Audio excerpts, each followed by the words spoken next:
Hi, ladies. Thank you for joining us today at our first ever We Speak live on Facebook. So for this We Speak event, we've decided to do it live on Facebook so that everyone on our community can see and watch this discussion today. So before we start, I'd like to share what We Speak is. We Speak is Villgro's fireside chats with women entrepreneurs on some personal topics or issues. And the reason why we are doing this We Speak is because we want to have authentic conversations with women entrepreneurs in the Philippines. And to talk about things we don't often talk about but need to be discussed. And so, in our first ever We Speak, we will be talking about imposter syndrome and women's experiences with it. Imposter syndrome is a phenomenon that affects up to 70% of people and is often experienced by high achieving individuals in high pressure competitive environments, which, as you know, entrepreneurship can often be. It is also often not talked about, mainly because of not wanting to be found out. So, what is imposter syndrome? Imposter syndrome is a feeling that you're not deserving of your successes or achievements, and that at any moment you could be discovered as an imposter, even though there is a clear evidence that you are not a fraud. So this can be seen through your expertise, your lived experience, your track record, etc. And you may feel like you are fooling everyone by misrepresenting yourself, despite there being evidence to the contrary. And it is particularly common when you are being evaluated. It is also more common in women and minority groups and people who have the added pressure of accomplishing firsts. For example, the first woman to take on a particular leadership role. Research shows that it can have a negative impact on well-being, innovation, and productivity. So today, we want to talk about it with a few women entrepreneurs. But before I introduce these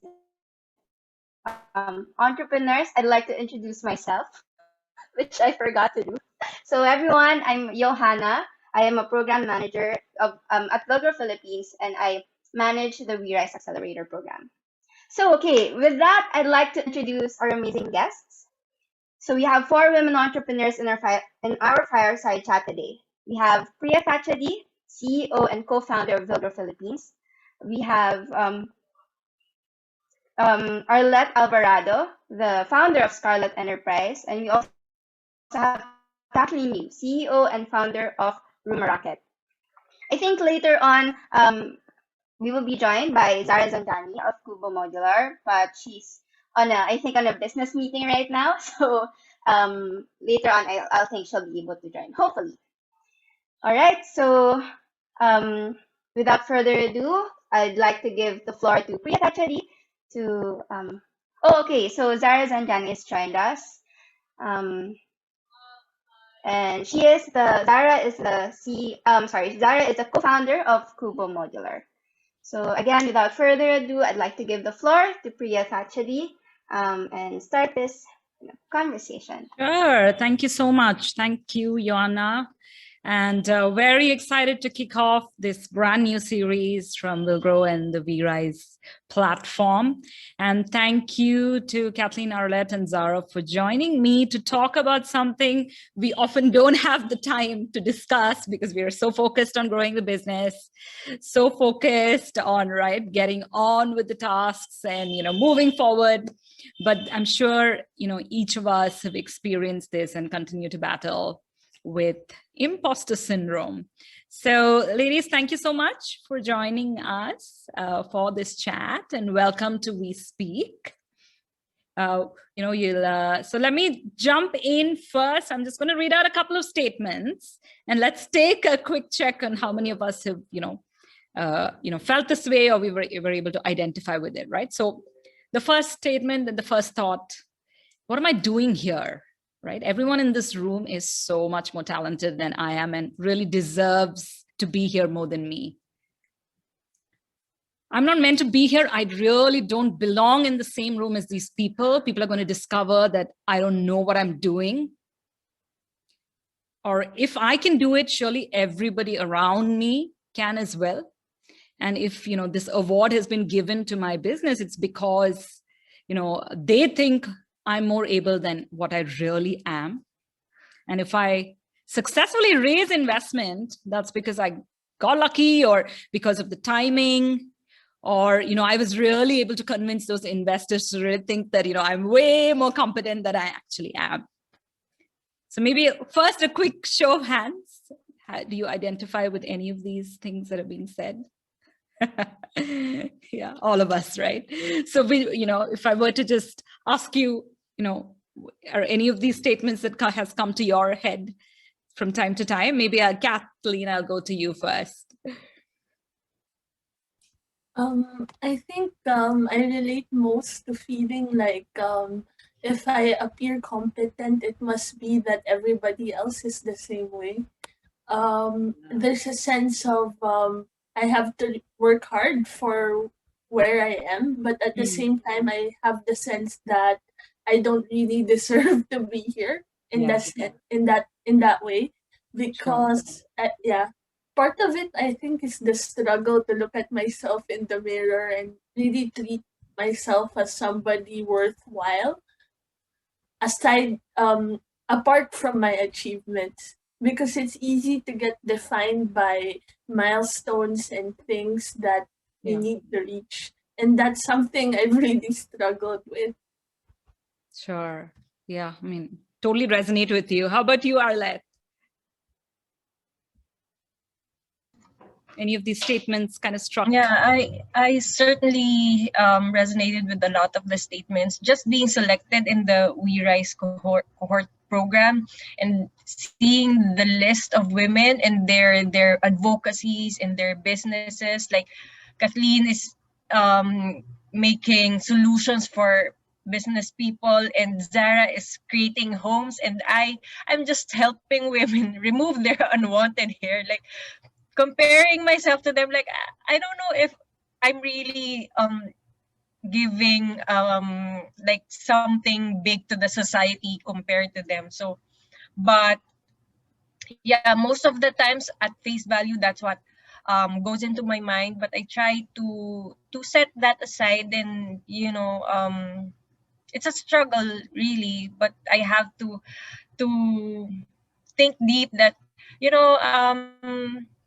maybe I do have contributions to women's lives in their own little way. Yeah, absolutely. And we'll come back to that point that you mentioned. But let me check in with Zahra. Zahra, any of those statements struck you, something that you are really... Yeah.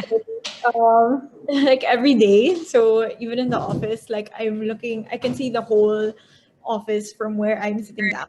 And in their own it's a whole room of like engineers and architects, and they're guys. So these guys are like top of their class. They hold like 2-3 professional licenses each, and I'm just, it's just me without like any master professional license, only my driver's license. So yeah, definitely I feel like, what am I competent enough? Number one. What are my strengths that they need me here? Like, am I irreplaceable? I think of, am I irreplaceable? And what can I do that others can't? So I try to think of that every day, because my view, really, I can see everyone. So it makes me question. And even with meeting with potential clients, you really question. Well, I really question myself as well. Why would they listen to me? It's just me, right? Why would they listen to me? Why would they want to partner up with me? Why would they want to work with me? So yeah, definitely. All these questions keep playing in your mind. Yeah. I mean, I've been working for the last 15 years, and, I've kind of navigated my way to, again, running multiple organizations, but I continue to face this as well. Just a couple of weeks ago, I was invited to speak, on a panel by UN Women India with really high profile people, right? Like, somebody very senior at Amazon, someone who heads like the largest bank in India, someone who's very, prominent in the development sector. And I was, of course, at first I was like super excited. And then the whole 3 days, before that event, I was like, oh my God, like, what am I doing here? Like, what can I say that would be valuable compared to what they have to say, right? And that kept playing, on my mind so much. And then I had, like Arlette, I had to really calm myself down and say, like, I actually deserve to be here, but that's really not easy. So one of the things that, kind of the trigger for me was really that, I was like so much younger than the others, right? Who were on the platform, who were like 30, 40 years, like veterans of this industries they were. So for that particular case, the trigger for me was like, does my experience add up to like what they have achieved in 40 years, right? Like I've been working for the last 15 years, only the last 8 years in the impact sector, in the impact investment space. So the trigger point for me was that like, have I like, and I've only started working with women entrepreneurs specifically over the last 3 years, and the panel was about working with women entrepreneurs. And so the question I was asking, like, oh my God, like how my 3 years of experience and like the learnings definitely cannot measure up to what they've been doing for the last 20, 30, 40 years. So that was my trigger point. I'm wondering, in some of the examples that you shared, and maybe Kathleen, you can share a specific example as well. What was really your trigger? Were you able to identify the specific reason why you're feeling that way? I think for me, it's really a lot of my family experiences growing up. I never got the sense to be made to feel good enough in terms of what I achieved. So one example was I got published in Reader's Digest as a teenager. And I remember being told that, oh, isn't that magazine going bankrupt? As soon as I showed it, oh, it's printed, it's here, it's something that I wrote. And for me, it was really hard to develop the sense of balance when you're always looking for affirmation from other people. So it was a struggle for me as a young entrepreneur. And as I developed, I tended to look for validation elsewhere. Oh, I want this investor to like me. I want this client to like me. I want to come out and present a picture where I'm somebody that's likable. And it came to a head a few years ago where I started to realize, why am I running after the approval of others at this point? And for me, I think that was the point I realized. I felt like an imposter because I wasn't really owning my place and what I was doing. And as soon as I owned it, I'm doing this for me. I'm not doing this so other people would like me. A lot of things fell into place. So I won't say it's still not the trigger. I think it's pretty much sure. Well, at least you're able to identify it and really be very specific, about what it is. Yeah, that's a very interesting point. I have that problem. I had that problem earlier on, and my husband always points it out, like, you really want everybody to like, I have the other issue, right? Like people pleasing, right? And, as a leader, it's not always possible. I think women in general are primed to be more collaborative. Yeah. We want to make things work as a society and as a group. Yeah. And so if we don't, it's, sorry. No. You really want it to all work out, okay, and everyone to get along. Yeah. If we don't, it's treated as oh, you're bitchy, or oh, you're like this. Yeah. So absolutely. That's something. Yeah. Yeah, that's true. We'll come back to that point also. But Zahra, I'll jump to you. You were talking about, kind of, and maybe quite similar to Arlette as well. In some way, you are comparing yourself to the others, or contrasting, or is it that you feel that, oh, like, I'm really young, like I don't have all these, I haven't lined up all these degrees yet. What is your trigger, you think? I think it's purely just external factors. I can say like I'm pretty confident enough that it's not like an internal conflict that I feel like I'm not good enough, or it's really just sometimes someone would make a remark. I think just like Kathleen, someone would make a remark like that's totally inappropriate to what you're trying to do, and you just think about it. If it was another person, would they have said the same thing? or are they saying it because I'm less qualified or I come from a certain background? So it's really uncontrollable factors, and I think it's just because it's become such a norm for people to kind of compare and to expect differently. Oh. So I think that's really it, like mostly external factors. Yeah. So like when somebody's saying something, then like you're immediately thinking, oh my God, are they saying this because, I'm not an engineer, but, I'm running an engineering company. Yeah. I mean, I think we've all been in that situation, no matter what that field. Arlette, you were also talking about something similar, but, how you were comparing yourself is what you're doing as worthwhile or as valuable if you compare, even just, with the people in this call, right? So what do you think triggered that thought? What, in you? I think I'm responsible for that because I always tend to compare myself to others, and that is not a good idea at all. But I can't help it. It's really hard not to, but it makes me feel not good enough, and like a fraud, just what we have been discussing. So I guess that's the thing I should be not doing or avoiding, is really comparing myself, because I have to think that each person has their own gifts and skills, and it's not always, you cannot compare or measure one's success or worth just by comparing different gifts and skills.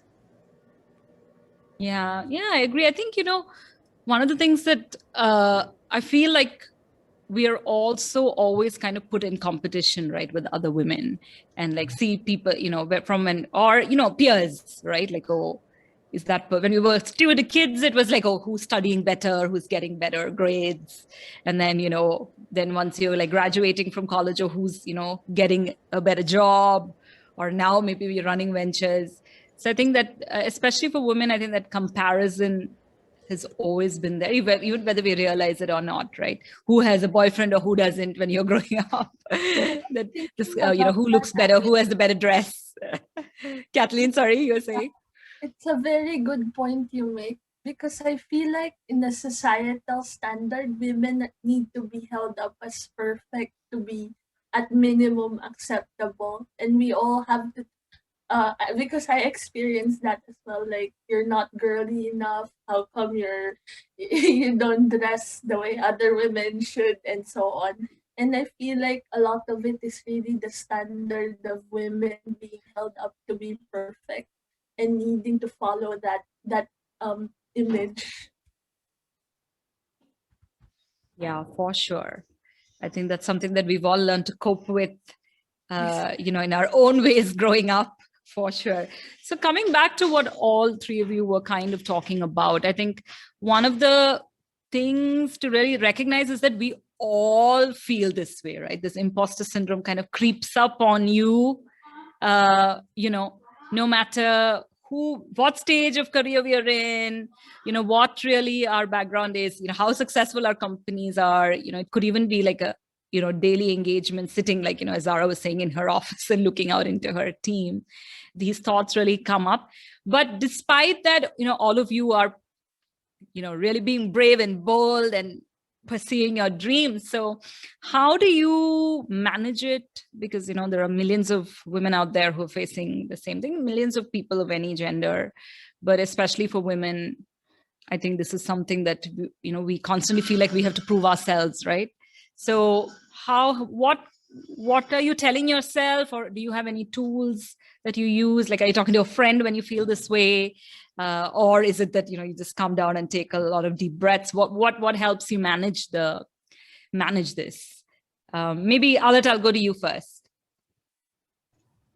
Whenever I feel down or I feel a lot of negative energy around me, or just with self-struggling about how if I'm good enough, I always talk to my husband, because I'm sure that he will give me positive affirmation that I need.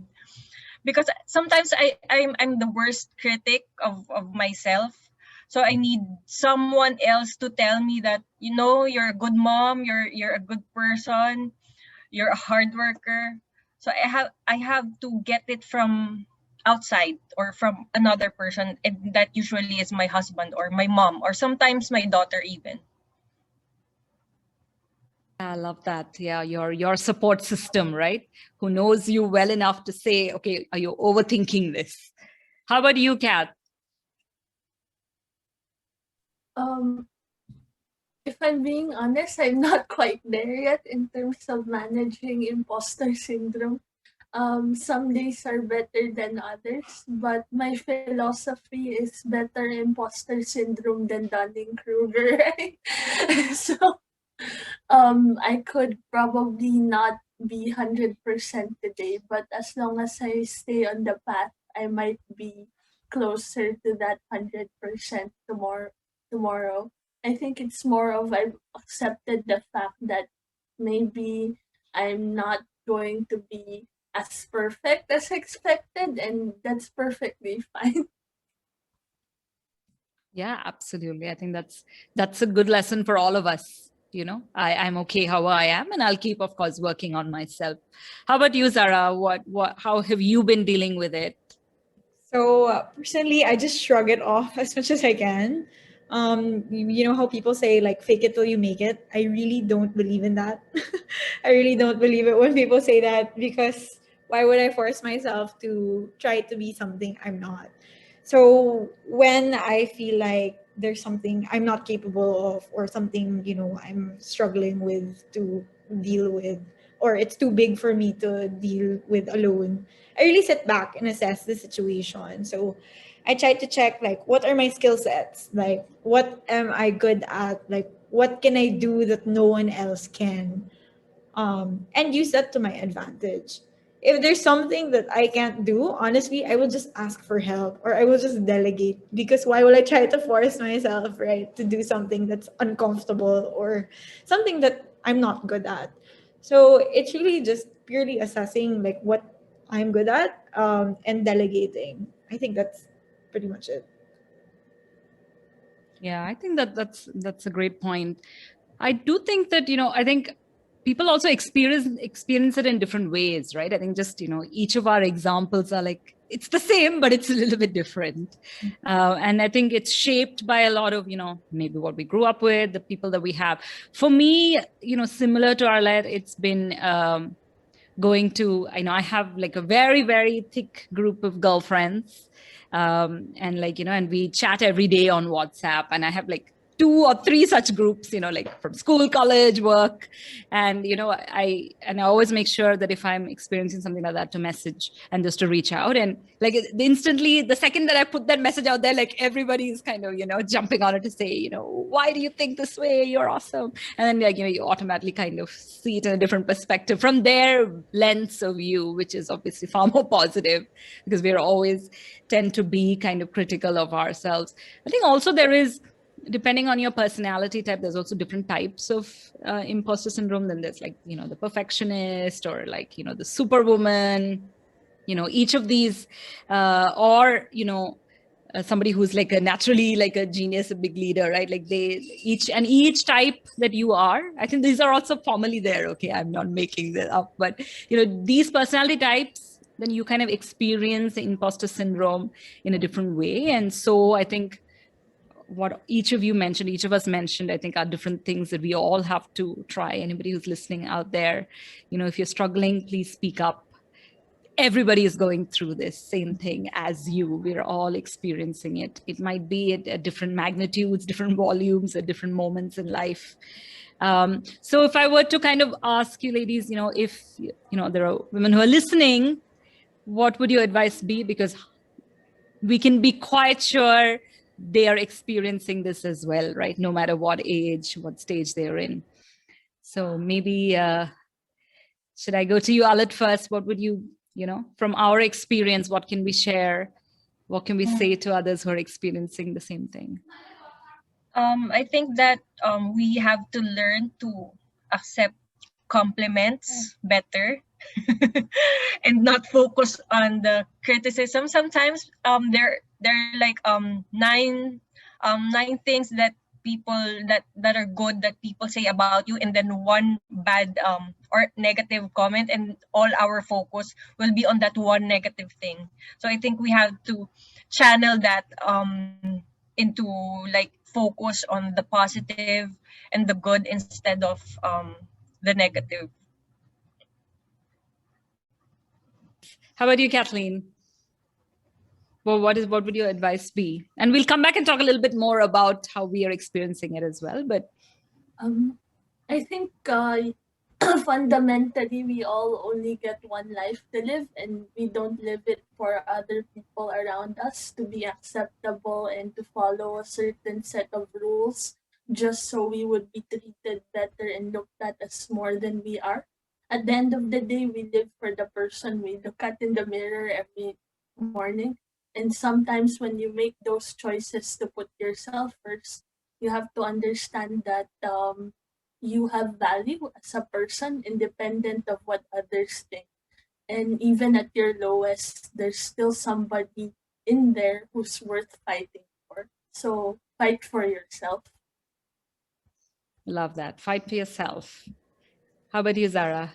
Yeah, I completely agree with what they just said. If there was something I would advise, it's really don't undervalue yourself. You're way more capable than you know, and you can verify this just by asking someone you spend a lot of time with.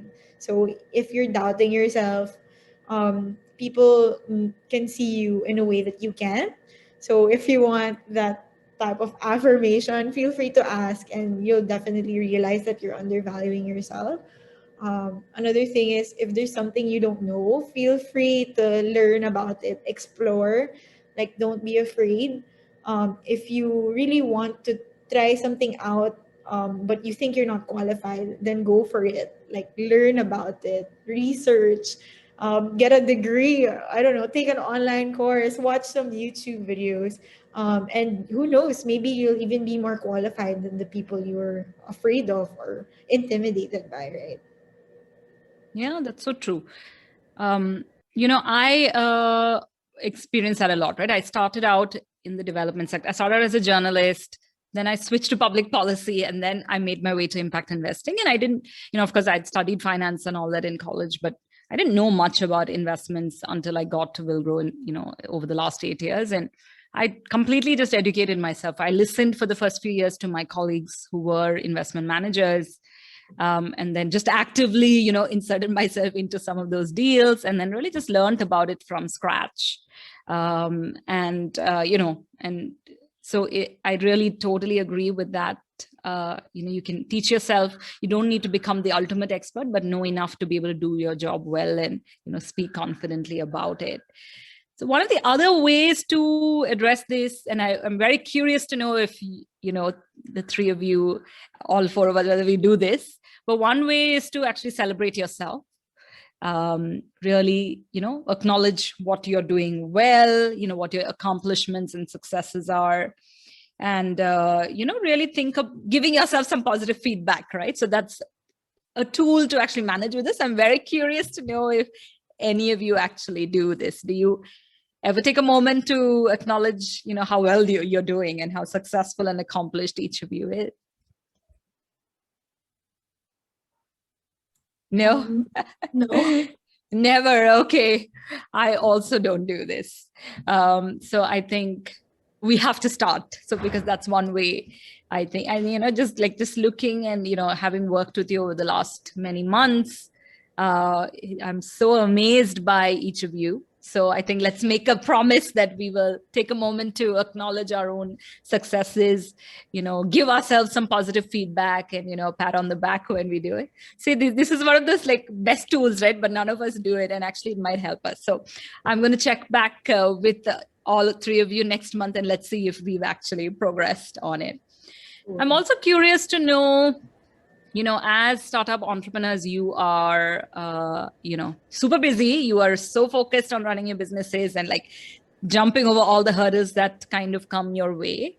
So another way to kind of, as Arlette was mentioning, and I was saying also that I think all four of us kind of acknowledge that we need to get that validation, our support system. So who is your tribe and who you can rely on to bring some of this positive, affirmation to yourselves? So, because I think we all will acknowledge that it's really important, right? So who is your tribe and how do you kind of engage, with your support system? Kathleen, I'll go to you first. My loving family, including my 5 siblings and mom, who teach me every day that it's okay to make mistakes as long as you get up and keep moving forward. Fantastic. How about you, Zahra? The same. So actually, family, I think, is like the biggest critic. So they're gonna keep throwing like critiques at you for like the tiniest things, and the big things. But at the end of the day, they're really the people who have your back. So, and they'll see things that you don't see in yourself, and having them there, especially like during this time, during lockdown and during the pandemic, like it's just great having them there all the time. We're all spending a lot of time with our family, right? Before we Yes. were.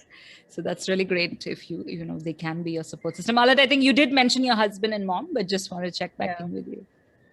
Yeah, basically my family, and I also have a few friends that I can talk to about like everything and anything, as my feelings or whatever. I can just dump it on them. So I have a few friends that I trust.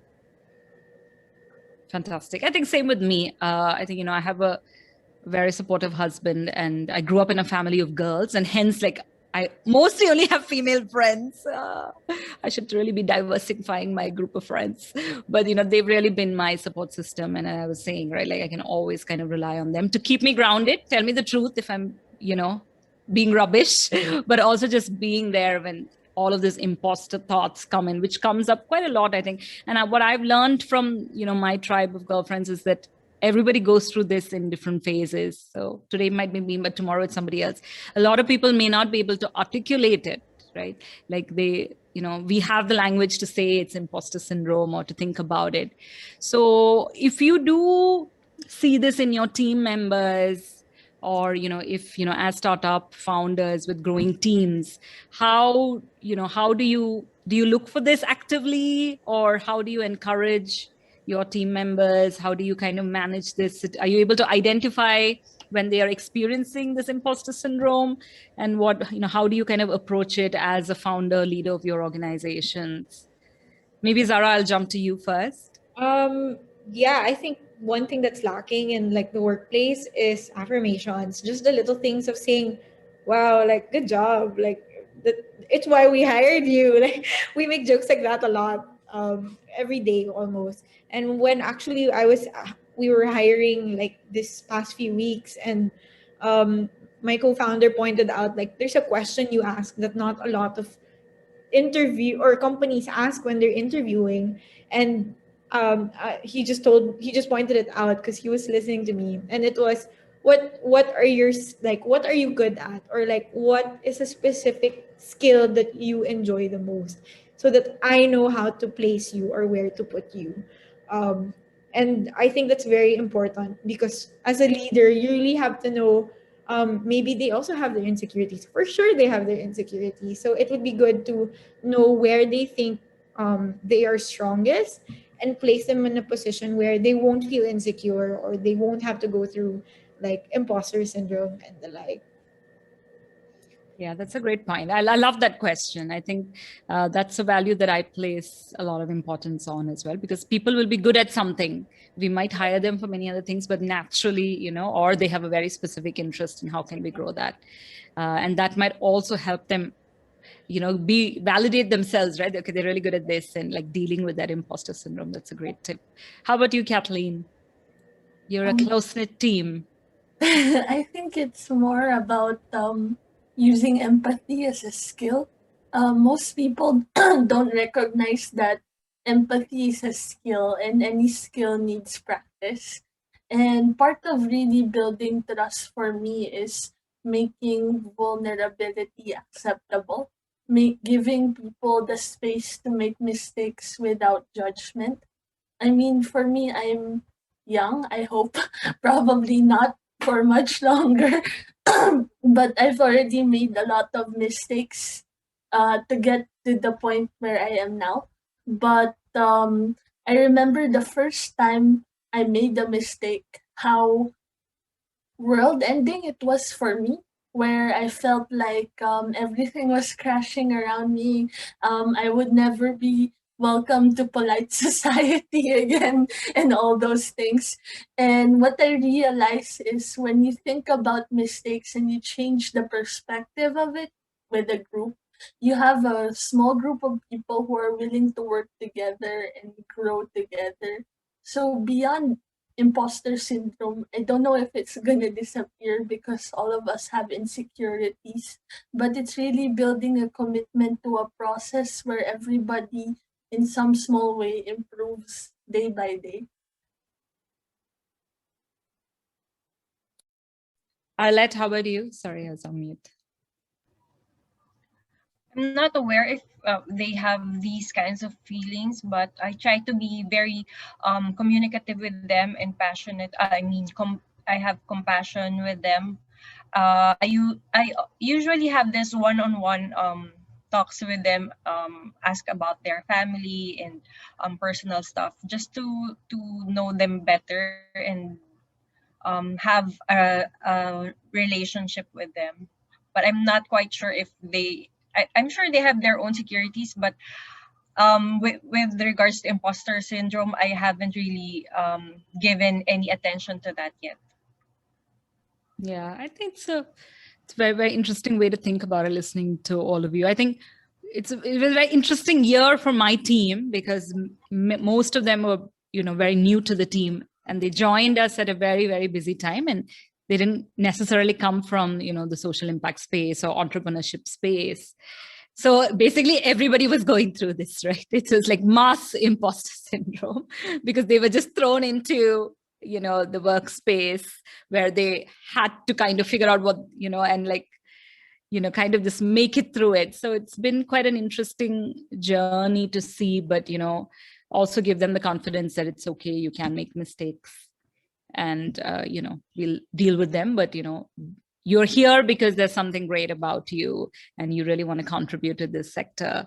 And, as Zahra was saying earlier, you can learn and become an expert. So I think for me, one of the things about, my team, which is a very young team, is that they don't come with vast amount of experience in this sector, but they really come with the commitment and the interest, and they're working at this breakneck speed of making things happen.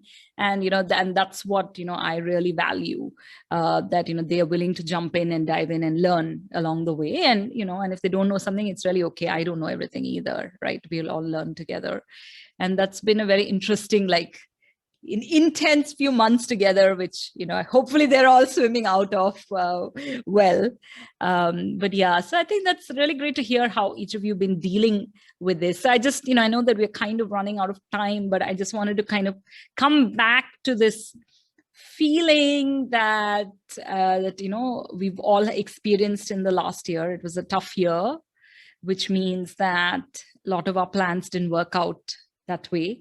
So I'm sure the first few months of lockdown also, which is almost a year exactly, right, from this week.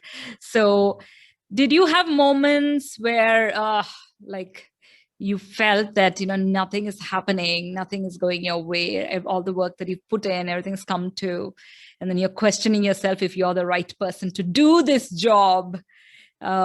So did you go through that? Like, were you not able to get out of bed? And how did you get yourself moving? Because I know that despite that year, for everyone who's watching, these incredible women entrepreneurs, they are back at running their businesses. They were all affected during the pandemic, lost deals. All those excited customers kind of slowed down, or, maybe now let's guess you really couldn't sell at all. So did you have those difficult moments this last year? And how did you get out of questioning yourself, like, oh my God, can I do this? Kathleen, I'll jump to you first. I think last year for me was a process and an ordeal and a struggle, and in a lot of ways it still is. But I think yeah, when the pandemic hit in March, we lost a few clients. We had to adjust to a work from home situation quickly, as well as find the funding we needed to be able to move forward. And in a lot of ways, there was so much uncertainty, and for me, what I wanted to do was really find opportunity. So even though last year was very difficult financially, it was also the year that we became one of the first startups to participate in Google for Startups across Southeast Asia. So one of two Philippine startups. And it was also the year where we were able to set up our partnership with Microsoft. And sometimes for me it's like it's a process, and for me I feel like maybe the imposter syndrome won't ever go away, but sometimes you have to understand why the feelings there, right? And I like to reframe it in the sense that I feel this way because I'm growing and I'm getting better as a person. Maybe at some point when I stop feeling this way is the day I realize I'm no longer growing and challenging myself. And maybe it makes me feel bad because I know that there's an opportunity to improve, to reshape myself, and to get better. And at the end of the day, to really live with, understand, and do something about that feeling. Thanks, Kathleen. Zahra, how about you? I think like that was such a beautiful way to put it. Yeah. That's really good, actually. A very close friend of mine said that you really have to. It will get better if you do it. It will get better tomorrow. No, so there are really days where it gets really tiring. And it's not like, it's not like, okay, I give up like on all the responsibilities that I have. It's just I'm so tired from everything I just did. Like it's so hard to do it again today. Like you just want to skip the day, right? But like a very good friend told me, for it to get easier tomorrow, you have to do it every day. So even if you have bad days, even if you have days where you just want like to lie down and watch whatever it is that you want to watch, you have to get up and you have to really do the work for it to get better. And I think that's how I've been coping. And it's been working, I guess. Awesome. How about you, Arlette? I'm still actually struggling about that. I'm always thinking if I can take my business to the next level, or I'm just gonna be an online seller forever, or if I can take my products globally, or just to where we are now. So the only thing I can do is really to improve myself and do better, because I would never know if I'm not gonna try or try harder. So that's it. Yeah, absolutely. I think, and that's what will get you out of bed and keep you fighting, right? That belief that, you can be better. You are better than what you think on some days, and just keep fighting. I love that. Thank you for sharing those beautiful thoughts. I think for me as well, I think I kind of had a very difficult time to adjust at the start because, I'm a big people person. Like I'm a big extrovert. I get energy like when I'm around people. Like I go to a conference and then I feel like super excited. Like a lot of people get drained at the end of the conference day. Like I'll be like on super energy. So it was very difficult for me to kind of adjust, and work had also kind of dipped because we had talked to a lot of people about programs and even the VRise program, and nothing was moving. I remember Johanna and me checking in in March, April, when it happened. We were like in the shock, right, of adjusting, and things were just not. We didn't do much work, I would say, in those 2 months, and And come like April, May, like everything changed for us overnight and everything kind of came together. But it was hard to get out of bed those days. I had also just gone through a personal loss. And so all of it coming together was just crazy. And I was like, oh my God, like I moved to a new country to do this. Like, what am I doing here? I've convinced all these people to join me for work, to work with me, and I have to keep it going. And I think all of us have those days.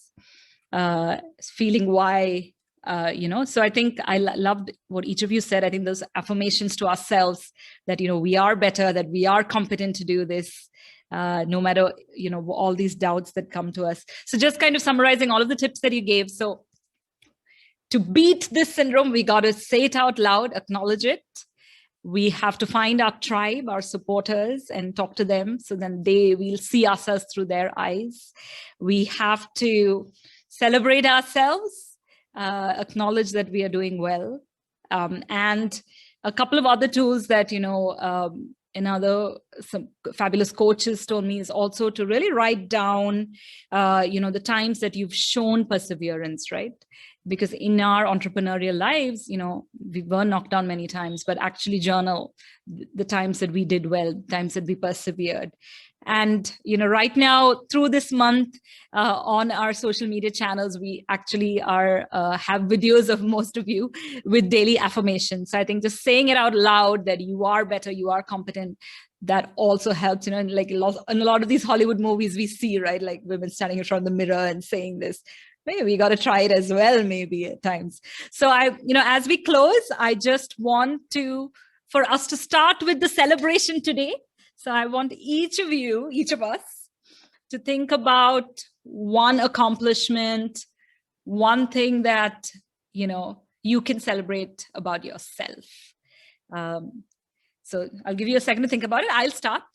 I think for me, what I want to celebrate about myself is that despite the crazy year that was 2020, and I kind of got to the point where I was like, putting in so much effort, and things were not kind of going at the pace I wanted to. But I think I've persevered, and I've met everybody there is to meet to make Villgro happen in the Philippines. For 4 years, I really struggled to get the funding to support more entrepreneurs but I never gave up. I continued. I convinced, a few people to join me as part of my team, and then really kind of build it. And it took me 4 years to get to, the scale that we are at today. And I feel now that, showcasing this work will allow us to grow. So, I really want to appreciate myself for sticking with it. I could have very easily given up and said, I don't want to do this. But I stuck it out for 4 years. I came to a new country. I built my networks from scratch. I didn't know a single person other than my husband when I moved here. Today, I can say, I know definitely a lot more than that. So I want to appreciate myself for doing that and to keep trying every day. How about you, Arlette? Tell us one thing that you are really proud of yourself.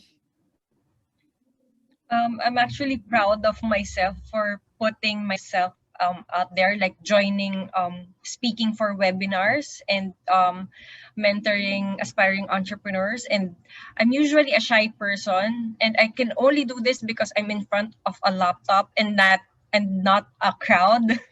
So I think that's I have overcome that shyness, at least for online. So I'm proud of that. Love it. Virtual is really working out for you. I'm so happy to hear that. And you're a great speaker. I hope you'll do more events.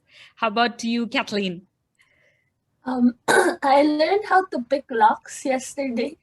I've been waiting in the mail for my lock picking kit. I finally got it yesterday. Why am I proud of myself for that? It's fun, the first thing, and it teaches me that even though I'm getting older, there's still a capacity to grow and get better.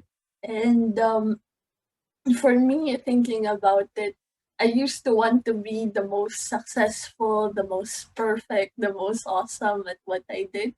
And growing older, I've started to realize maybe I just want to live my best life. And when I learn something and I feel the thrill of picking up something, that's when I feel closest to living my best life. Fabulous. Thank you for that. Zahra? If there's something that I would like to celebrate about myself, it's, I think, how I managed to pull it together. So, how I get to, present myself in front of everyone. How I try to smile as much as possible, no matter how tired or no matter how many things there are on my plate. I think I'm just proud of myself for basically like keeping it together, and just going through every day. Like, there's always something to learn, like what Kathleen said. Every day I always make it a point to try to learn something new, even if it's like the dimensions of a pipe, or I don't know what about like astrology, or different things. I always make it a point to learn something every day, and that drive and that motivation is something I'm proud of, because I think that a lot of people, a lot of my peers and a lot of the people I know still are looking for the type of motivation. But I'm really just so glad that I have it, and I don't think it's gonna run out anytime soon. So I'd like to celebrate myself for that. I love those. Thank you so much. I think each of that was beautiful. And I hope you'll continue to do this. Take a second to celebrate yourself, all of us. I also commit that we'll do this. We're so busy running and having all these doubts and being stressed.